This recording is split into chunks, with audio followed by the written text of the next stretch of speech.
Watu wa Arusha, kwa nini tuko hapa kuzungumzia uchaguzi? Kwa nini tunazungumza? Kila aliyepanda hapa anasema kuhusu uchaguzi, kuhusu uchaguzi, kuhusu uchaguzi. Hii hapa ni katiba ya nchi yetu.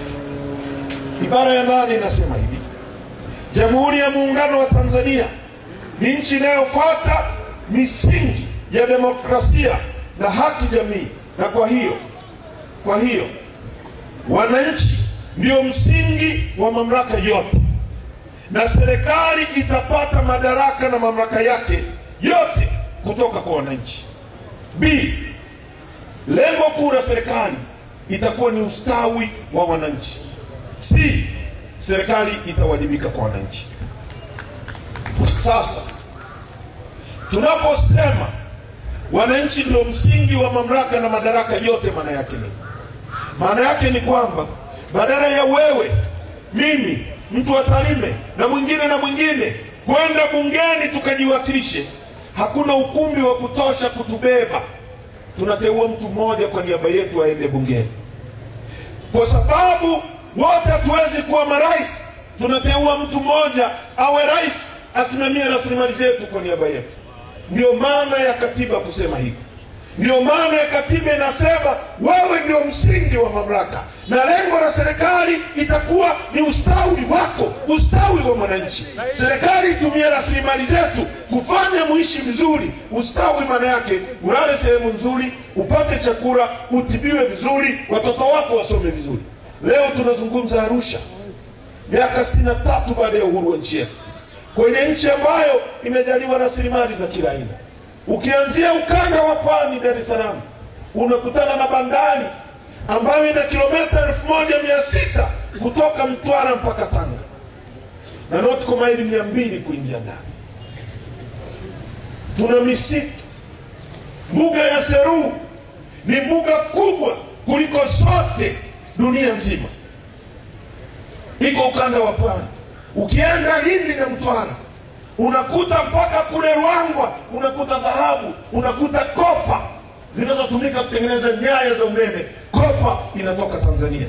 Huo ni ukanda wa Pwani, na mambo mengine mengi tunayoweza kuzungumza mpaka kesho asubuhi. Ukija ukanda wa kaskazini, unakutana na mlima mrefu kuliko yote Afrika, wa pili duniani. Unakutana na madini ya Tanzanite ambayo hayapatikani kwingine kokote duniani isipokuwa Tanzania. Ukienda ukanda wa Ziwa, na hapo ukanda wenu pia, unakutana na mbuga ambayo iko kwenye maajabu 7 ya dunia, Ngorongoro. Hizo ni rasilimali ambazo Mwenyezi Mungu ametuwekea hapo. Ukienda ukanda wa Ziwa, ukianzia kule kwetu Tarime, unakutana na dhahabu. Nenda Geita ni dhahabu, nenda Kahama ni dhahabu, nenda Nzega ni dhahabu. Kila kona ya nchi hii ni dhahabu. Tanzania ni nchi ya 3 kwa kuwa na dhahabu nyingi kwenye dunia hii. Na leo nilipokuwa naangalia bei ya dhahabu, kwa gramu moja ya dhahabu ni shilingi 290,000. Nikisema gramu ni ule wembe ukiuchukua ukauvunja hivi, kale kamoja kale ndio shilingi 290,000. Nchi ya 3 kwa kuwa na dhahabu. Ukiwa kwenye ukanda wa Ziwa, unakutana na ziwa lenye upana kuliko yote Afrika nzima, na pili duniani, ziwa Victoria. Ukiwa kule Kagera, unaenda sehemu inaitwa Kabanga, unakutana na madini yanaitwa nickel na cobalt, madini yanayotumika kutengeneza injini za ndege na yatumika kutengeneza betri za simu, yanatoka Tanzania. Haya ndio madini ambayo leo yanaenda kutengeneza magari ambayo dunia inabadilika kutoka kwenye magari yanayotumia mafuta inakwenda kwenye magari yanayotumia umeme. Hayo madini yanatoka Tanzania, Kabanga, Kagera, madini ya nickel na cobalt. Ukienda ukanda wa kati, ukizungumza kuhusu Singida, unakutana na madini ya uranium yanayotumika kutengeneza mabomu ya nuclear, na Singida panatoka pia mabomu ya nuclear na umeme wa nuclear, nguvu za nuclear. Madini haya yako hapa. Ukienda kule Nyasa, ukianzia ziwa Ngozi, tuna geothermal chini inaweza kutumika kutengeneza umeme wa kulisha Afrika nzima, umeme wa joto ardhi. Unaenda Chunya, unakutana na dhahabu. Ukienda Njombe, unakutana na mlima wa chuma. ambacho tunaweza kutumia miaka 100 kwenye mlima unaitwa Liganga. Mungu maeneo mengine aliweka chuma chini ya ardhi unaenda kuchimba, sisi alituwekea mlima na akatupa makaa ya mawe ya kuyeyushia hicho chuma na mchanga wa kusafishia hicho chuma akauweka pale Iringa. Kwa hiyo tunaweza kutuchuma chetu, nondo za kujengea, kila kitu tukatoa Tanzania kwa miaka 100 bila kununua chuma kutoka nje. Tumepewa kila kitu cha kutufanya tuwe matajiri. Kwa nini watu wetu ni maskini? Miaka 63 katikati ya utajiri.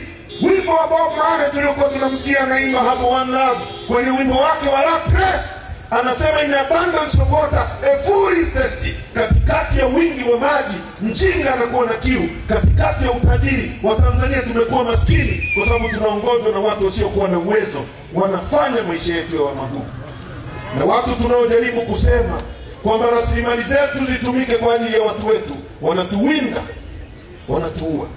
Unakuwaje na nchi ambayo mtu anapoandika kwenye mtandao wa Twitter adhabu yake inakuwa ni kuuawa? Hiyo ni nchi ya aina gani? Kazi namba moja ya rais kama amiri jeshi mkuu ni kulinda uhai wa watu wa nchi yake. Watu wameuawa, wanatekwa.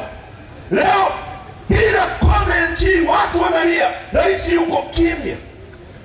Mbunge wa Chama cha Mapinduzi, mjumbe wa NEC wa Chama cha Mapinduzi anatoka anasema watu 83 wametekwa. Badala ya wabunge wenzake kumunga mkono, wanamshambulia. Chama cha CCM kinamshambulia mtu anayekemea mauaji. Maana yake ni nini? Kwamba UVCCM wanakingia kifua wauaji, wanakingia kifua watekaji. Inakuaje? Chama alichokianzisha Mwalimu Nyerere kuleta ukombozi wa nchi, kuleta ukombozi wa Afrika, leo kimegeuka kuwa genge la watekaji, kinakingia wauaji kifua, kinazuia sauti za Watanzania wanaokemea mauaji. Ndugu zangu, watu wa Arusha, dunia hii hakuna kitu cha thamani kuliko uhai wa mtu. Unaweza kuwa maskini leo ukazaa mtoto ndiye akavumbua dawa ya kansa akaokoa dunia nzima.